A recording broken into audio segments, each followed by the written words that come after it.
विभाग माननीय मुख्यमंत्री की प्राथमिकता है और जैसे पहले भी उन्होंने दिशा निर्देश दिए, हमारे जो डे बोर्डिंग स्कूल्स बनने हैं पूरे हिमाचल प्रदेश में, उसके विषय में भी मैं समझता हूँ अपनी प्रेजेंटेशन देंगे और बहुत से पद रिक्त पड़े हैं उसके बारे में भी कैबिनेट में विचार विमर्श करेंगे। लेकिन अभी जो फॉर्मल एजेंडा अभी प्राप्त नहीं हुआ है, लेकिन ये जो 2-3 महत्वपूर्ण बातें शिक्षा विभाग से संबंधित है, इस पर हम निश्चित रूप से कैबिनेट में चर्चा करेंगे। सर, 1 अप्रैल 2022 के बाद जिन शिक्षण संस्थानों को डीनोटिफाई करने की बात हो रही है, क्या ये मसला भी जाएगा और क्या रिपोर्ट सबमिट की जाएगी, पेश की जाएगी एक तरह से कैबिनेट में? इसके बारे में विस्तार से रिपोर्ट मांगी गई है और जहाँ तक मुझे बताया गया है लगभग वो रिपोर्ट तैयार भी है और हमारा प्रयास रहेगा कि गुण दोष के आधार पर जहाँ स्कूलों की आवश्यकता है वहाँ स्कूल खोलने चाहिए।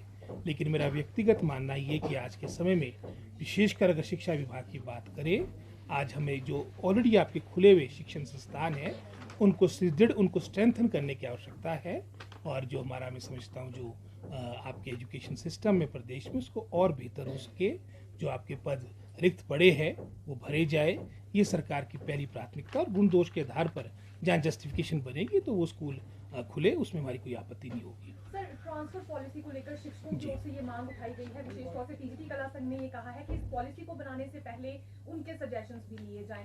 सर, क्या कुछ ऐसा होगा? हमारी सरकार हमेशा सकारात्मक है, उनके सजेशन भी लिए जाएंगे और निश्चित रूप में जो पॉलिसी आएगी वो हमारे प्रदेश के हित में होगी, हमारे विभाग के हित में होगी और विशेषकर क्योंकि शिक्षा विभाग बहुत ही महत्वपूर्ण विभाग है जिसके माध्यम से आने वाली मैं समझता हूँ हमारी पीढ़ी जनरेशन उनका भविष्य सुरक्षित हो सकता है। इस ओर हमारी सारी जो आपकी वैकेंसीज वो फिलअप हो, ऐसी नीति बने। आपकी जहाँ पर सरप्लस स्टाफ है युक्तिकरण के माध्यम से, जहाँ पर आपका स्टाफ का अभाव है उन क्षेत्रों में भेजा जाए, ये सरकार की प्राथमिकता रहेगी। सर, जो छात्र संगठन चुनाव है हिमाचल प्रदेश विश्वविद्यालय में बहुत लंबे समय से वो नहीं हुए हैं, हालांकि ये पहले भी मुद्दा बनता रहा है। एनएसवाई ने भी डिमांड की थी कि छात्र संगठन चुनाव होने चाहिए। क्या सरकार इस दिशा में कोई प्रयास करेगी या जो सिस्टम चला है उसको ही अडॉप्ट ऐसे किया है? अभी इस बारे में कोई ऐसा विचार हुआ नहीं है। अभी तो फिलहाल जो सिस्टम बना हुआ है वही चला हुआ है और आगे भविष्य के गर्व की बातें हैं। वर्तमान में तो वही है जो सिस्टम हमारा बना हुआ ऑलरेडी।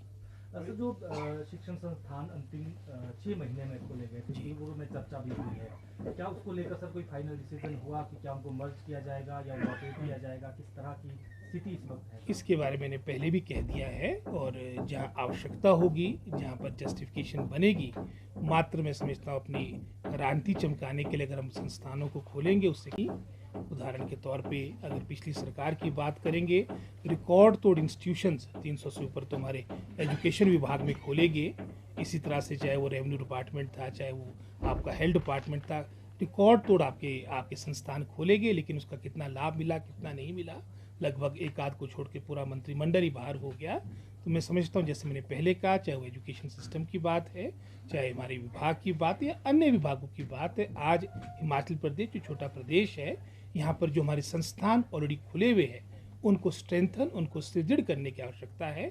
अपितु मैं समझता हूँ इसका तो अंत कोई नहीं होगा। लेकिन फिर भी जैसे मैंने पहले कहा, गुण दोष के आधार पे जो हमारे दुर्गम क्षेत्र है, जहाँ पर आवश्यकता है, हमारे को डिस्टेंसेस बहुत ज़्यादा है, बच्चियों को प्रॉब्लम है, समस्या है इस तरह की, तो निश्चित रूप में वहाँ के विकल्प भी खोले जाएंगे और गुण दोष के आधार पर सारे निर्णय लिए जाएंगे। सर, हिमाचल प्रदेश विश्वविद्यालय में री इवैल्यूएशन का रिजल्ट अभी तक नहीं आ पाया है। छात्र अक्सर ये मांग करते हैं कि वहाँ हमेशा रिजल्ट घोषित करने में देरी होती है। किस प्रकार से इसे ठीक किया जाएगा? और अभी तक वहाँ वाइस चांसलर की स्थायी नियुक्ति भी नहीं हो पाई है, छात्र इसके लिए भी लंबे अरसे से मांग कर रहे हैं। ये सारी बातें माननीय मुख्यमंत्री के संज्ञान में लाई गई है और शीघ्र इसके बारे में भी निर्णय लिया जाएगा। Rohit ji, Rajiv Gandhi day boarding school के विषय में विपक्ष एक बात कहता रहा है कि जो हमने अटल आदर्श विद्यालय खोलने थे, अधिकारी उन्हीं की जमीन बता रहे हैं और सरकार भी है वो भी सिर्फ नाम बदलने का काम कर रही है। अटल बिहारी वाजपेयी जी जो हम सब के लिए आदरणीय नेता थे, जो उनके नाम से स्कीम बनी वो अलग स्कीम है, लेकिन सबका, चाहे वो राजीव गांधी जी के नाम से है, चाहे अटल बिहारी वाजपेयी जी के नाम से है, सबका एक ही उद्देश्य है, एक ही मैं समझता हूँ मोटिव है कि हमारे ऐसे स्कूल्स हमारे क्षेत्रों में स्थापित किए जाए जो लेटेस्ट हमारे को मैं समझता हूँ आज के समय में जो हमारे को बेस्ट एजुकेशन मिल सकती है अपने गवर्नमेंट सेक्टर में। उस सोच के साथ माननीय मुख्यमंत्री ने ये Rajiv Gandhi day boarding school का मैं समझता हूँ अपनी फ्लैगशिप प्रोग्राम प्रारंभ किया है और निश्चित रूप में आने वाले समय में आपको इसके सकारात्मक रिजल्ट देखने को मिलेंगे। क्या एडिशनल फैसिलिटीज जो है Rajiv Gandhi day boarding schools में दी जाएगी? क्या इंग्लिश मीडियम स्कूल्स जो है एचपी गवर्नमेंट शुरू करेगी?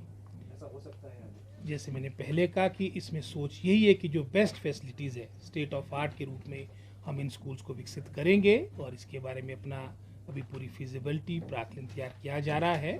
और जैसा आपको ही पता है लगभग कोई 50 बीघे के आसपास इसमें मार्क किया गया कितनी कम से कम हमारे को लैंड की आवश्यकता पड़ेगी भविष्य की मैं समझता हूँ आवश्यकताओं को देखते हुए भी लगभग 100 कनाल के आसपास।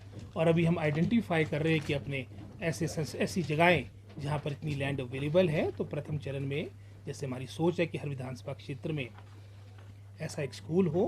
प्रथम चरण में जहाँ पर भी हमारे को ज़मीन उपलब्ध होगी जो विभाग के नाम की जा चुकी है या हिमाचल सरकार के अधीन है उनको प्राथमिकता मिलेगी।